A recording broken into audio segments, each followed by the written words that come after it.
Hello sa mga Aries guys, sa mga Aries. Hello.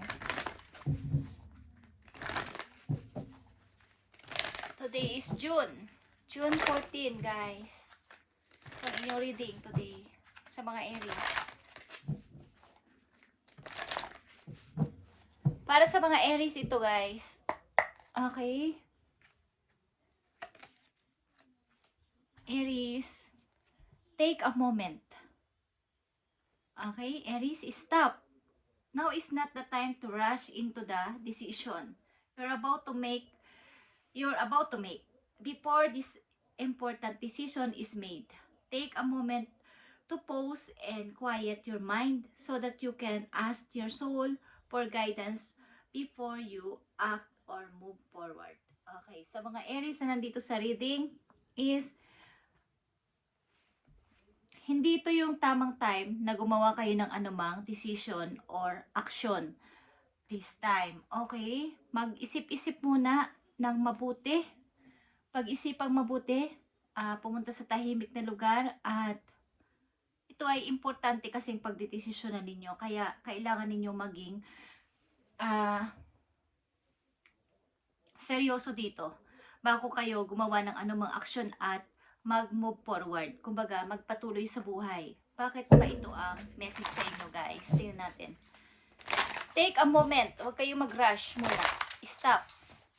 Now is not the time to rush into the decision you're about to make. Mukhang ang mga Aries na nandito sa reading today, June 14, 2025 ay kailangan nyo munang mag-isip-isip bago ang inyong pagdesisyon na to na maaaring ang inyong kapartner o ang inyong kausap ay nagmamadali kayong mapasagot ng oo o hindi, ito man ay trabaho o pag-ibig, ay kailangan ninyong manahimik muna at pag-isipan itong mabuti bago kayo sumagot sa tao na to o sa bagay na to. Tingnan natin. Aries, bakit ito ang message sa inyo na inyong guidance? Okay, Aries. Nandito ang dragons at slay them all. Slay them all. Ibig sabihin nito guys ay maaari nyo namang matupad ang inyong pangarap po sa kasakali nang wala kayong hinihinga na tulong at kakayanin nyo to sa inyong sariling pamamaraan at sariling kakayanan, sarili ninyong talent at hindi nyo kailangan ng katulong na marami. Okay? Sa inyong gagawin ito sa buhay, kung ano man to Aries, ay titingnan natin.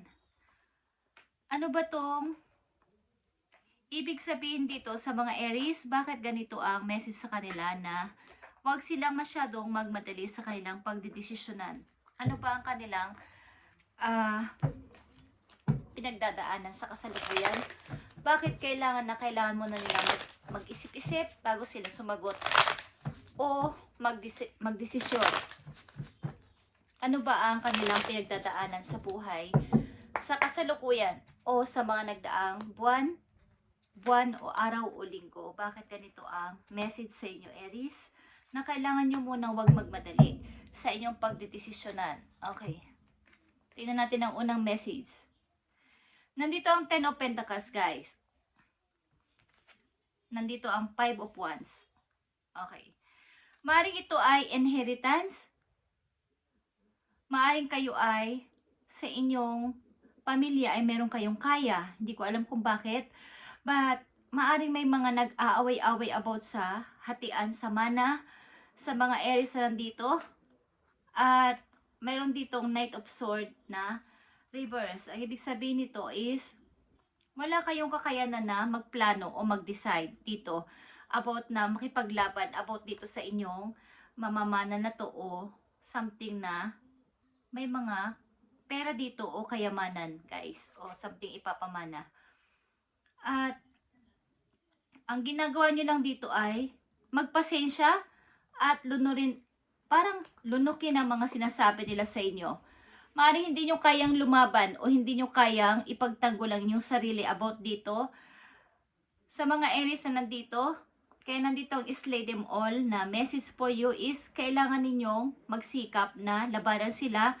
Huwag kayong magpatalo kung ano man tong pinag-aaway nyo sa loob ng pamilya na to is maaaring kailangan nyo mag-isip-isip paano ko sila magagapi, paano ko pa sila tatalunin, paano ko ba laban ang sarili ko. Ang ilan sa inyong Aries na nandito ay yung may kakulangan sa physical. Ibig ko sabihin ay, nakalimutan ko ng tawag doon, pero ay yung hindi kayo normal na nakakalakad ng maayos, maaaring may kapansanan ng ilan sa Aries na nandito at minamata-mata kayo ng inyong mga kamag-anak at gustong kunin lahat ng dapat ay para sa inyo. Maaring may mana dito na pinag-uusapan at agawan sa lupa, something na may inheritance, guys. At wala kayong kakayanan na ipagtanggol ang inyong sarili. So, take a moment, Aries. Kailangan mong pag-isipan ito bago ikaw ay magdesisyon o sumagot ng oo o hindi. Huwag mong pabayaan na ikaw ay kanilang matalo kung para sa iyo ang pinaglalaban mo, Aries.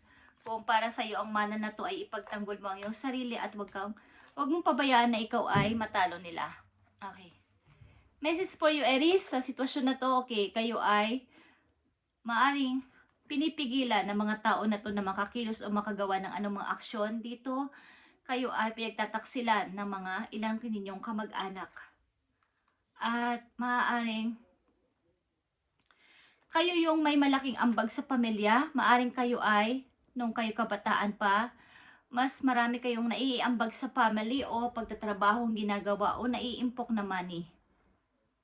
At andito ang the Fool. Gustuhin nyo mang umalis o tumakas o mag-iba na ng landas sa kanila ay hindi nyo naman magawa ng bigla-biglaan. Hindi nyo magawang gawin ito mag-isa. Aries, sa mga Aries na nandito sa reading ay kayo ay may mga pinagtatalunan sa pamilya about sa inyong inheritance o sa mga mana-mana, sa lupa, sa pera. Okay, tingnan natin to, guys. Sa mga Aries na nandito sa reading, maaaring gusto nyo na lang magsakripisyo o ipaubaya sa kanilang inyong para sa inyo dapat is gusto nyo nang ipaubaya para matapos na ang gulo na to. Para sa mga Aries na nandito sa reading, ibigay mo ang tamang message dito para sa kanila, magkaroon sila ng guide sa kanilang man ikaw ay bata pa, Aries? 20s, 30s? Okay. Maaaring may nagkukontrol sa'yo dito. Hindi ko alam. Okay. Meron ditong King of Wands, Aries. At ito ay Aries, Leo, energy. At meron ditong Five of Pentacles. At merong Seven of Pentacles. Okay.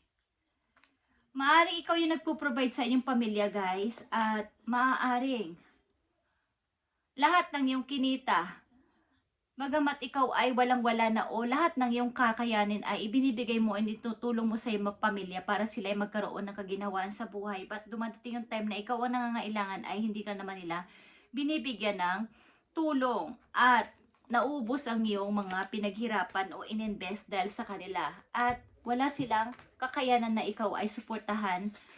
This time, pinabayaan ka nila sa isang tabi at wala sa iyong kumukup-kup. Yeah, guys. Maaaring binubulagan ka ng mga salita na hindi naman dapat na ikaw ay maniwala, Aries. Something na ikaw ay dito ay nakakaranas ng pagmamaltrato sa iyong pamilya. Sa mga Aries na nandito. Sa mga Aries na nandito, ano ang outcome para sa inyo? Para magkaroon kayo ng guide sa inyong kalagayan sa buhay, Aries. Aries, ano ang maaring sabihin sa inyo in the near future sa mga susunod na araw o linggo? Justice, okay. Kung literal ito na paglaban sa husgado, is ipaglaban ninyo iyong karapatan para kayo ay manalo dito sa usapin na to kung ito ay legal na usapan about sa inyong mga mamanahin o mga hati-hatian sa lupa o sa inyong mamanahin sa inyong mga magulang o sa inyong mga ninuno. Okay? Kailangan nyo ipaglaban na inyong sarili dito. Slay them all, Aries. At nandito ang Three of Cups. Nakikita nyo to mga taong papalapit sa inyong buhay para kayo ay i-congratulate na kayo ay mananalo dito sa usapin na to, Aries. At Ace of Sword.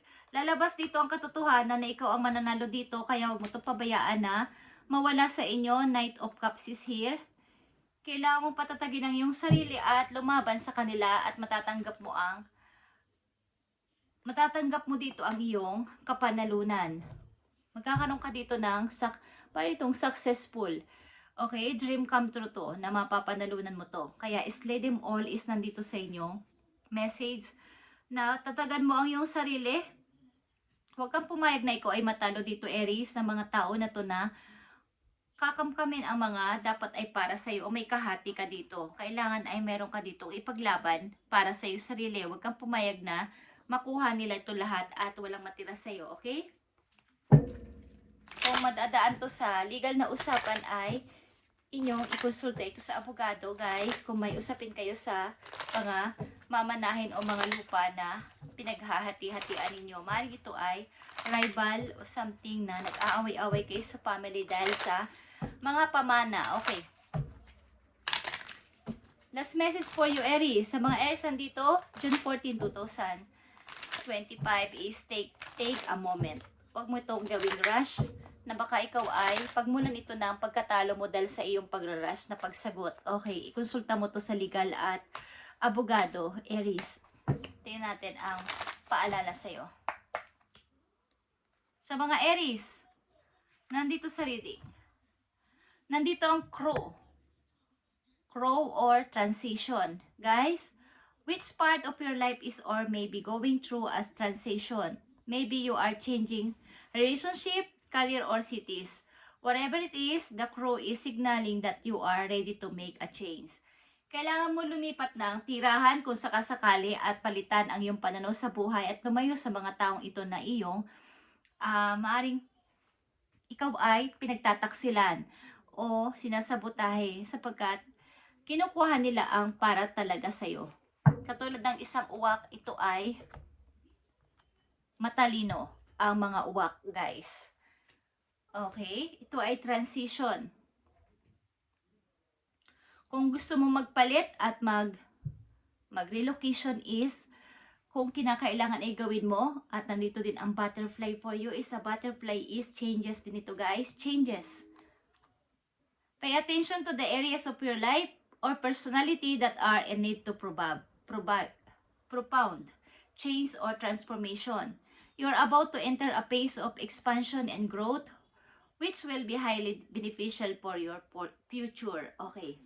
Para sa iyong future, kailangan mo ang pagbabago at umalis sa mga taong ito. Slay them all, guys. Katulad ng isang online game. Ikaw ang mananalo dito. Ano man ang inyong kasarian at katayuan sa buhay, kailangan ikaw ang mag-victory dito.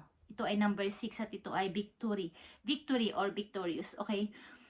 May mga tutulong sa'yo dito at magiging matagumpay itong laban na to sa kaso mo. Kung ito ay dadaan mo sa legal na usapan is matalino ka. Kaya mo to, Aries. Huwag kang papayag na ikaw ay matalo dito. Okay?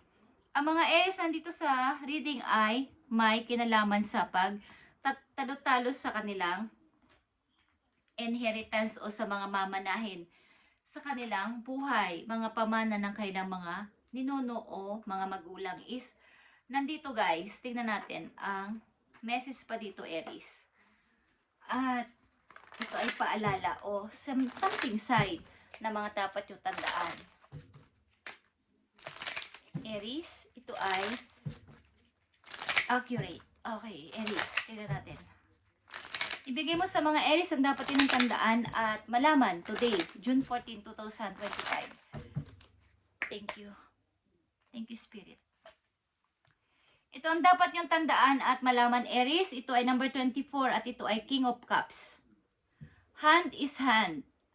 Hand in hand indicates finding disposition, which is close to 38, 39, 42, or 47. Friendship will warm into love. When near 45, favor will be found with superior near at 48 financial success. Okay. Marami kayong makikilalang tao maaari sa inyong mga lilipatan o pupuntahan na lugar at mga Maaaring ito ay mga old kesa sa inyo, something na mga old person kesa sa inyo o mga ate, kuya na ninyong masasabi at may mga experience sa buhay na kayo ay tutulungan na makaangat sa pamumuhay lalo na sa inyong financial at magiging friend nyo din. Okay? Maaaring ito ay warm na welcome sa inyo sa lugar na yon. Maaaring marami sa inyong tutulong sa inyong pupuntahan. At pag nasa edad na 38, 39, 42, or 47. Okay guys? At sa mga may edad na 48, malalapit sa inyo ang mga taong magaling sa kaperahan. Okay? Sa edad na 48. At maaring maraming tao ang mai-involve sa inyo dito na may mga kaalaman about sa pagpapaunlad sa sarili, sa pera o sa trabaho. Kayong mamimit. Kaya huwag kayong mag-atubili na kayo ay wag na hindi magbabago sa inyong gagawin. Okay, kung hinahangad dito na kayo ay umalis, the rider is the sure sign of good news unless alongside of 6, 8, 11, or 13. Okay. Yung mga petsa na to ay wag ninyong susubukan na umalis sa petsang 6, 8, 11, 11 at 13. At maaaring kayo ay maglalakbay. Ito ay meron kayong matatanggap kasing good news at kailangan niyong pumunta sa ganun lugar. Aries, para doon kayo magsimula. Okay, at marami kayo doon mamimit na tao, bagong tao na kayo tutulungan na makapag-umpisa sa buhay. Maaaring ito ay may mga usapin kayong legal sa inyong pamilya at may mga pagtatalo-talo about sa paghahatian ng lupa, mana, or sa bahay. Maaring may matanda dito sa inyong group ng inyong family na bibigyan kayo ng pamana at marami kayong magkakapatid na hindi magkaintindihan sa ganitong klaseng hati-hatian. Okay, at daanin nyo to sa legal kung gusto nyo itong ipaglaban. Kung ayaw nyo namang itong ipaglaban ay may mga magagandang naghihintay sa inyo doon sa inyong pupuntahan na bagong place. Kung gusto nyo lumipat ng lugar para mawala na itong mga toxic na tao na to sa buhay ninyo ay pilitin nyo na lang na umalis at marami sa inyong naghihintay ng magagandang kapalaran doon sa ibang lugar. Marami talagang snake sa inyong paligid, guys. Aries, pati ito ay nag-i-indicate ng may mga indicate ito sa inyong calamities at degree of which governed by the distance of card from the person. Kailangan nito itong layuan ang mga tao na to na mag-i-indicate sa inyo na kayo ay mapalapit sa kahirapan. Okay?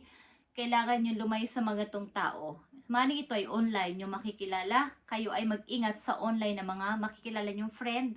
At maaaring ito ay magbadya ng hindi maganda sa inyo. Okay? Aries, just saying. At maaaring ito ay pagmula ng mga kakaibang mga masasamang pagbabalita ng hindi naman tapat o hindi naman kumbaga kasinungalingan about sa inyo. Okay, Aries? Thank you and God bless, Aries. Ito ay inyong reading ngayon, June 14, 2025.